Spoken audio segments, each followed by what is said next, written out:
How you doing? www.andrewmarkmusic.com on neoliberal education, aka academia, on Marxist multiculturalism, how they interact, and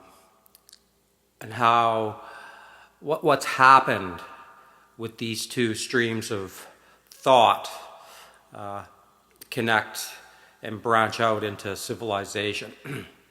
So you have neoliberal economic policy that came out of the Chicago School of Economics, which is basically an every man for himself philosophy of economics.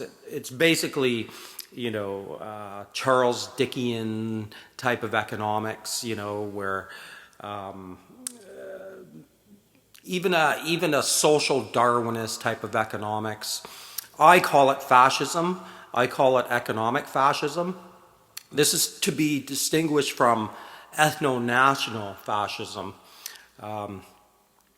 And it's probably not surprising that after 30, 40, 50 years of neoliberal fascism, there is now the bubbling up, the arising of ethno-fascism, and we have a full circle at that point.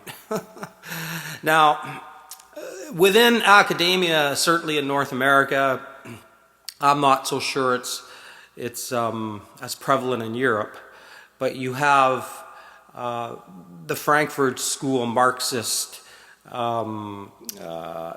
ideologies that have infiltrated academia, where everybody is a special snowflake and all the races of the world can unite and live together with no problems whatsoever. It's hard to fathom how delusional this worldview is, especially when you consider that evolution takes thousands, tens of thousands, hundreds of thousands, millions of years to work itself out. And these people think that within 100 years you could just throw everybody together under neoliberal fascism and everything's going to work out just dandy. Now, infected with multiculturalism is postmodernism, where the basic tenet of postmodernism is that there's no universal truth, and the high priests that declare that there's no universal truths don't seem to understand that they're positing a universal truth, that is, that there's no universal truth.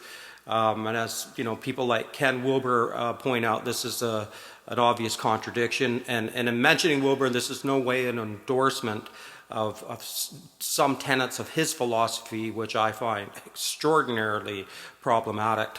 But his oeuvre is so expansive that there's many things that he says that are very worthwhile considering, and he's right on this issue. Within academia now, you have this situation where there's two primary drives. There's the drive to make money within the institution itself. So it's a money-making, it's a capitalist, neoliberal, fascist institution now. And then juxtaposed to that, or in a dichotomous relation to that, you have the takeover of all the universities with Marxist ideology.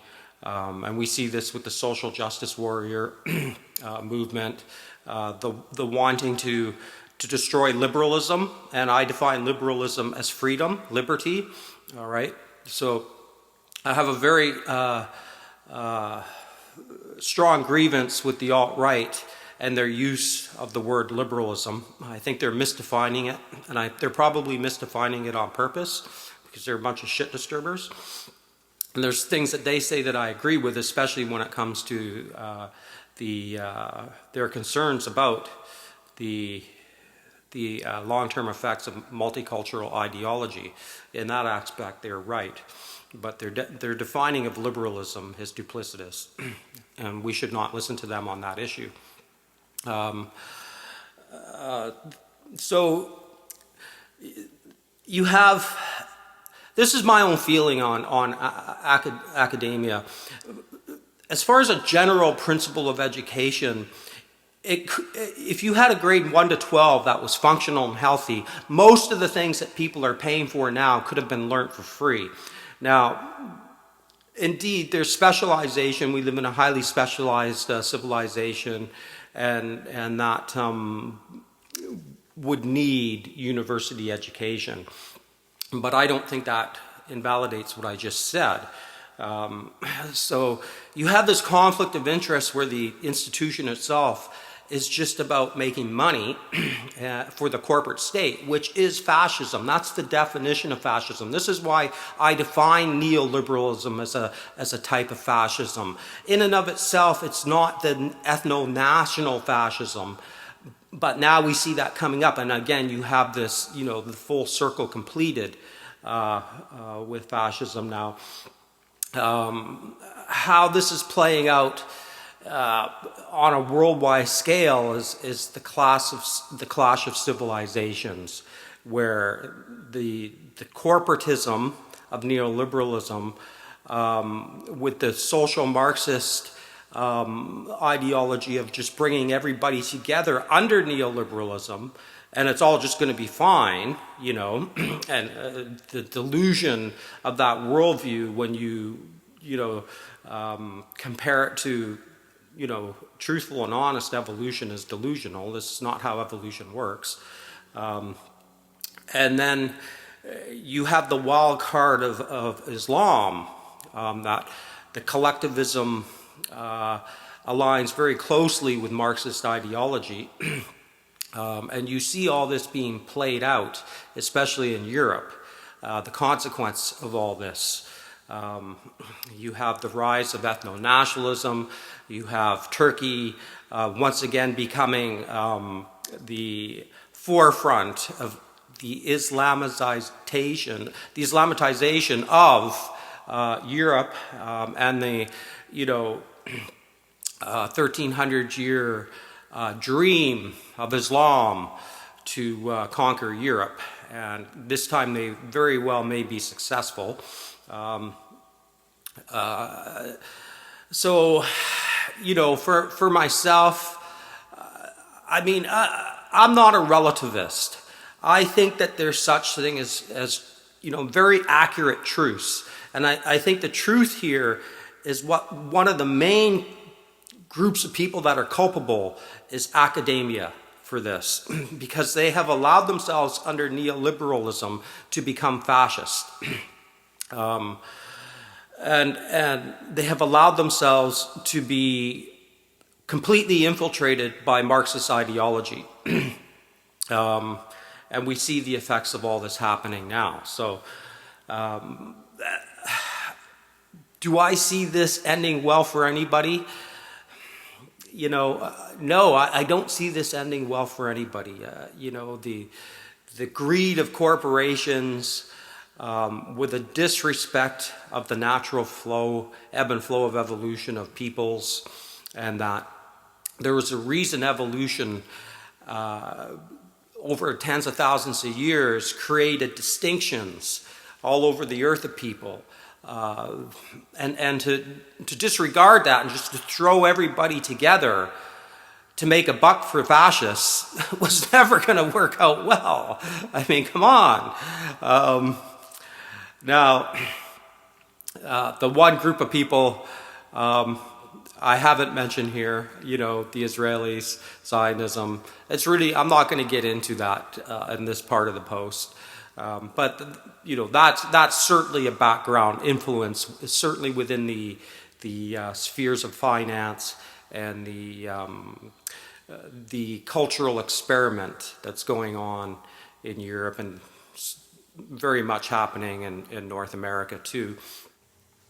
I think an important point to also add into this, you know, equation is the boots on the ground effect financially for the average person in North America, which is basically a devastation of any kind of quality of life.